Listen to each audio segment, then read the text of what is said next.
नमस्कार, मैं डॉक्टर संतोष आपका स्वागत करता हूं और एक नए बेहतरीन वीडियो में। जैसे कि हमने डिस्कस किया था, आज से हम नया सीरीज शुरू कर रहे हैं जो एक्स्ट्रा नए दौर का होम्योपैथी है। नोज़ोड, सार्कोट्स एंड इम्पोनेरेबिलिया। जो mineral kingdom, plant kingdom, animal kingdom से जो दवाइयाँ बनती थी उसके ऊपर हमने डिस्कस कर लिया है। वो तो कई सालों से चल रहा है, हर एक इंसान जानता है, एक लेमैन भी अभी जान चुका है। और उससे जो ट्रीटमेंट हो रहा है वो अभी जो नए जो बीमारियां आ रही है या नए सिम्टम्स आ रहे हैं उनको टैकल करने में कुछ दवाइयां उनमें से कारगर नहीं हो रहा है। बहुत सारी दवाइयां हो रहा है लेकिन कुछ दवाइयां कारगर नहीं हो रहा है। डीप एक्टिंग रेमेडीज के अलावा जो शॉर्ट एक्टिंग रेमेडीज है उनको क्योर करने में मुश्किल हो रहा है। तो उसको दूर करने के लिए जो हमारे नए पायनियर्स हैं उन्होंने कुछ और एक्स्ट्रा जिस पद्धति से, जिस प्रक्रिया से डॉक्टर सैमुअल हनीमैन ने प्रूविंग किया था, पोटेंडाइज किया था, वो दोनों प्रोसेस को किसी अलग मैटर में, जो चाहे वो नोज़ोड्स हो, सार्कोट्स हो या इम्पोनेरेबिलिया, उसको प्रूव करके उन्होंने वो सिम्टम्स निकाला है जिससे बीमारियां और भी बेहतर तरीके से क्योर हो सकता है। तो आज के इस सीरीज में हम पहले बात करते हैं नोज़ोड्स का। हम शुरुआत में देखेंगे, फिर सार्कोट्स, फिर इम्पोनेरेबिलिया पे जाएंगे। नोज़ोड्स का सबसे पहला, जैसे कि हमने बोला था, सोराइनम, इसके ऊपर हमने वीडियो बनाया है, लेकिन विस्तार पूर्वक कुछ इंपॉर्टेंट क्लिनिकल पॉइंट्स में बताऊंगा। उसमें जो हमने अलग अलग पैराग्राफ वाइज बताया था, यहाँ पे मैं सिर्फ आपको क्लिनिकल टिप्स दूंगा कि कौन कौन से चीज़ में बहुत ज़्यादा हाईली इम्पैक्ट रखता है, इंटेंसिटी कौन से ज़्यादा है, इसको मैं फिगर के माध्यम से भी दिखा दूंगा, आप अच्छी तरह देख लेना। बहुत क्विकली काम करेगा ये चीज़ जो है सोराइनम का। तो आइए देखते हैं वो चीज़ें क्या क्या होती है, वो पॉइंट्स आप हमेशा याद रखना। वीडियो के अंत में मैं पोटेंसी के बारे में बताऊंगा, कुछ इंपॉर्टेंट इसके चीज़ों के बारे में बताऊंगा, तो अंत तक जरूर देखिए। सबसे पहले हम देखते हैं, जैसे कि सोराइनम आप देख सकते हैं स्कैबिस वेसाइकल से बनता है। इसका जो इम्पोर्टेंट चीज़ है वो सोरिक माइजम से बिलोंग करता है। सोरिक माइजम इसका मुख्य रूप से काम करता है। जैसे कि सल्फर है, ठीक उसी तरह सोराइनम भी एक सोरिक मैनिफेस्टेशन का दवाई है, सोरिक माइजम के लिए काम करता है। लेकिन दोनों में डिफरेंस ये है कि सल्फर एक वार्म ब्लडर, मतलब हॉट पेशेंट है, जहां पर सोराइनम एक चिल्ली पेशेंट है। ये दोनों का डिफरेंस आप याद रख लेना। लगभग सिम्टम्स दोनों का सेम है, ठीक है। तो psorinum is a cold medicine, जैसे कि मैंने कहा, want to be head keep to warm. जैसे आपको साइलिशिया या फिर वाइटल फोर्स जिनमें कम होता है, सोराइनम भी ठीक उसी तरह से आपको वाइटल फोर्स बहुत ज़्यादा कम मिलेगा। इसको सानिकुला में भी है। तो यहाँ पर भी इतना उसको ठंड लगता है कि अपना सर को हमेशा कवर अप करके रखना चाहता है। Wants warm clothing even in summer. धूप के मौसम में भी उसको कवर अप करके गर्म कपड़े उसको पहनना पसंद है, उसको रखना पड़ता है, उसको बहुत ज़्यादा ठंड लगती है, बहुत ज़्यादा सेंसिटिवनेस होता है, जैसे कि हिपर सल्फ में आपको मिलेगा। ठंडी हवा से, ठंडे मौसम से उसको बहुत ज़्यादा सेंसिटिवनेस होती है और उसको बहुत ज़्यादा वीकनेस भी फील होता है। नेक्स्ट होता है independent of any organic disease, specially the weakness remains after acute disease. Acute disease के बाद उसको जितने भी तरह का ये प्रॉब्लम होता है, उसको कोई भी क्यों ना प्रॉब्लम हो, किसी भी तरह का प्रॉब्लम क्यों ना, अगर ये पर्टिकुलर सिम्टम्स आपको मिले तो आप उसको सोराइनम देने की सोच सकते हैं। नेक्स्ट आता है lack of reaction. Lack of reaction का मतलब क्या है? जो बॉडी का इम्यूनिटी है वो स्टैंड स्टिल हो जाता है, कोई रिएक्शन नहीं करता। फागोसाइटोसिस उसका जो डिफेक्टिव हो जाता है। When well chosen remedies fail to act. जब आप किसी इंसान के बीमारी के हिसाब से, सिम्टम्स के हिसाब से कोई दवा का सिलेक्शन करें तो वो प्रॉपर तरीके से काम नहीं करता, तो उसके बाद आप सोराइनम प्रेस्क्राइब कर सकते हैं ताकि वो दवा प्रॉपर तरीके से काम करे, उसका जो बॉडी का स्टैंड स्टिल हो गया है वो रीएक्टिवेट हो और वो जो सिमिलम दवा है उसको काम कर सके। ये माइजम को तोड़ने के लिए बैरियर यूज होता है, जो सोरिक माइजम होता है उसको तोड़ने के लिए यूज होता है। Scrofulous patients secretions have a filthy smell, मतलब उसको ठंड हमेशा लगा रहता है, सर्दी जुकाम ये लगा रहता है कंटिन्यूसली, और उसका जो डिस्चार्ज निकलता है वो बहुत ही फिल्थी स्मेल, मतलब दुर्गंध युक्त होता है। ये चीजें आप स्पेसिफिक है, इसको याद रखना। प्रोफ्यूज स्वेटिंग, बहुत ज्यादा पसीना आता है, जैसे आपको साइलिशिया और कैल्केरिया कार में भी मिलेगा, सोराइनम में भी है। Cardiac weakness, skin symptoms are very prominent. Skin का जो प्रॉब्लम है बहुत ज्यादा प्रोमिनेंट है, उसके ऊपर हम डिस्कस करेंगे स्टेप बाय स्टेप, तो आप इसको याद रखना। इम्यूनिटी को बूस्टअप करने वाला है, तुरंत जिनको थोड़ी थोड़ी बात पे सर्दी जुकाम पकड़ लेता है, तो उनके इम्यूनिटी को बूस्टअप करता है। सर्दी जुकाम जो क्विकली उनको पकड़ना वो चीज़ों को दूर करता है, बिल्कुल क्योर करता है। इजी परसेशन व्हेन वॉकिंग, जब वो चलता है थोड़ी थोड़ी देर चलता है तो उनको जल्दी पसीना आ जाता है। ये चीज़ें स्पेसिफिक है सोराइनम का। Syphilis inherited and tertiary offensive discharges, जैसे हमने बात की, जो जहाँ पर भी कुछ डिस्चार्ज हो रहा है उसका बहुत ही दुर्गंध युक्त होता है। अब दिमाग के बारे में कुछ बात कर लेते हैं। इसका मेलानोकोली मतलब बहुत ही डिप्रेस्ड रहता है, डिप्रेशन में वो हमेशा रहता है और किसी से कुछ बात नहीं करता, अकेला बैठा रहना, मेला कुचला कर बैठा रहना, चारों तरफ गंदा होके एक जगह पर ही बैठा रहता है, दुख से, मतलब कुछ हो गया हो उसका। तो ये स्पेसिफिक एक सोराइनम का सिम्टम है, मेलानोकोली। वैसे तो बहुत सारे हैं, लेकिन जो क्लिनिकली हाईली इंपॉर्टेंट है बस उसके बारे में बात करेंगे, तो आप अच्छी तरह से देखना। नेक्स्ट हम बात करेंगे आंखों का। आंखों का इंपॉर्टेंट है क्रोनिक ऑप्थाल्मिया दैट कॉन्स्टेंटली रिकर्स। ऑप्थाल्मिया जो आंखों का प्रॉब्लम है, आंखों से पानी बहना, जाम हो जाना, या फिर ग्लूटेनियस लिक्विड वहां से चिपका हुआ थोड़ा थोड़ा पानी निकलना, गोंद जैसा पानी निकलना, तो ये जितना भी ऑप्थाल्मिया होता है, ऑप्थाल्मिया केसेस से वो बार बार रिकरेंस होता रहता है। आप दवाई लो, फिर कम हो गया, फिर आ जाए, उसको दूर करने के लिए जड़ से सोराइनम आप दे सकते हैं। Adjust of the eyelids red secretion acrid. Acrid secretion होता है जैसे कि लाल हो जाता है, वहां से सिक्रेशन से लाल हो जाता है और आंखें पूरा सूज जाता है, ऐसा लगता है कि किसी ने लाल मिर्च डाल दिया, उससे जलन होती है पूरा। नेक्स्ट जो इसका इंपॉर्टेंट है वो कान के ऊपर है। Raw red oozing scabs around ears. कान के आसपास ऐसे कुछ स्किन के इरप्शंस होते हैं जहां से पानी निकलता रहता है कंटिन्यूसली। स्कैब मतलब उस जगह पर आपने छिलका जैसा निकलेगा, उस स्केल जैसा निकलेगा और उसके नीचे पस फॉर्मेशन हुआ होगा। वो डिस्चार्ज बहुत ही खराब होता है, उसका दुर्गंध युक्त होता है और वो इचिंग बहुत ज़्यादा करता है। कान के आसपास ये होता है, अक्सर देखते हैं आप यहाँ के या यहाँ के आसपास लोगों को स्किन डिजीज होता रहता है। सोराइनम, ग्राफाइटिस भी दे सकते हैं, मेजेरियम, ये कुछ इंपॉर्टेंट मेडिसिन है जो कि इस तरह के सिम्टम्स के लिए आप सोच सकते हैं। इसको हमेशा याद रखना, मैं क्लिनिकली आपको बता रहा हूँ कौन कौन सी दवाइयाँ इसके साथ सिमिलरिटी रहती है, बहुत इजीली काम करेगा। नेक्स्ट आता है इसका offensive discharges from the eczema around ears, intolerable itching. जैसे कि मैंने अभी कहा कि इसके कान के आसपास जो एक्जिमा की तरह आता है, चाहे वो सोरायसिस हो, एक्जिमा हो, उससे बहुत ज़्यादा इचिंग होता है, पानी बहता है, तो ये चीज़ें आप हमेशा याद रखना। मोस्ट फेटेड पस फ्रॉम द ईयर्स, कान से भी पस निकलता है। जिन लोगों को क्रॉनिक साइनोसाइटिस का प्रॉब्लम होता है उनके कान से भी पस डिस्चार्ज होता है, जो कि बहुत ही दुर्गंध युक्त होता है।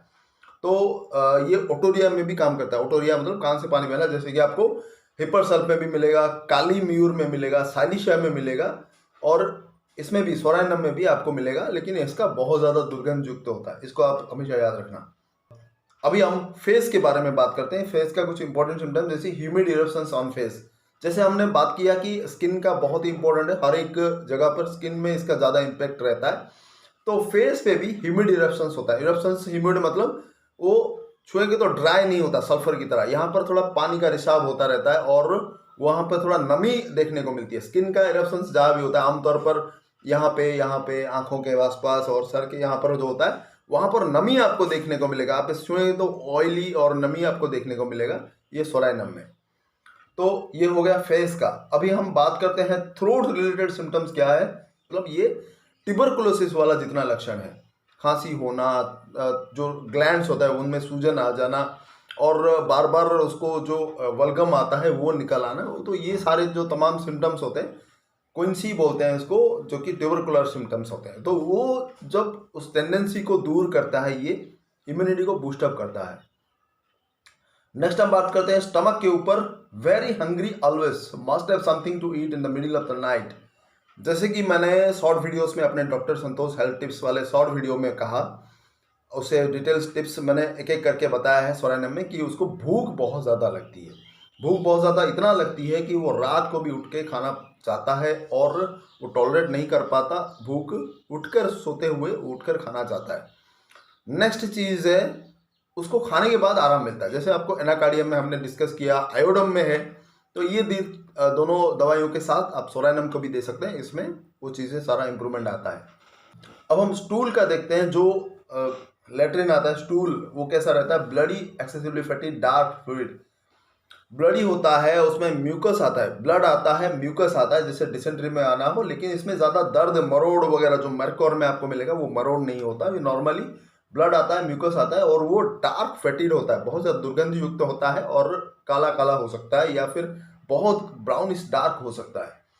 कॉन्स्टिपेशन ऑफ इन्फेंट्स, छोटे बच्चों में जो कॉन्स्टिपेशन होता है, कब्जियत होता है, वो आसानी से निकलता नहीं है, उसके लिए सोरानियम बहुत ही स्पेसिफिक है। ये चीज़ आपको एलोस में भी मिलेगा, वेराट्रम एल्बम में भी आप दे सकते हैं, लेकिन ये चीज़ आपके लिए बहुत बढ़िया है। सोरानियम उसके जो क्रॉनिक टेंडेंसी को दूर करता है।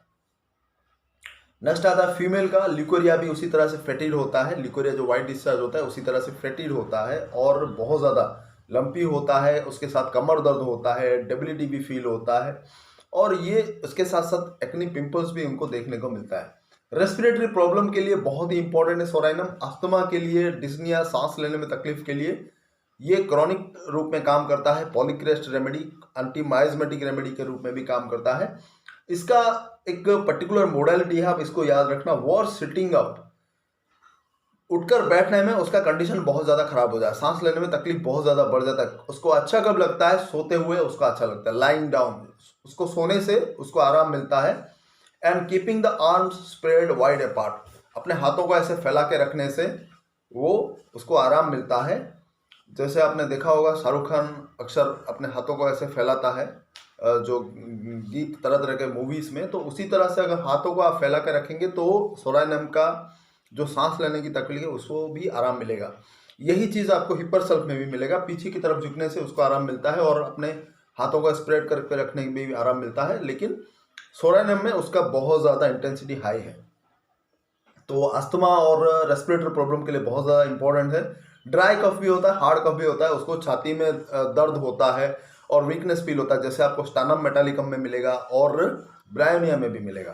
फीलिंग ऑफ अल्सरेशन अंडर स्टेर्नम, ये जो छाती का ये जो हिस्सा है इसको स्टर्नम बोलते हैं। यहाँ पर एक लंबा सा हड्डी होता है, तो इस हिस्से के पीछे उसको बहुत ज़्यादा वीकनेस फील होती है, ऐसा लगता है कि अंदर घाव है, ऐसा अंदर कोई खरोच रहा है, तो उस तरह से फीलिंग होती है उसको।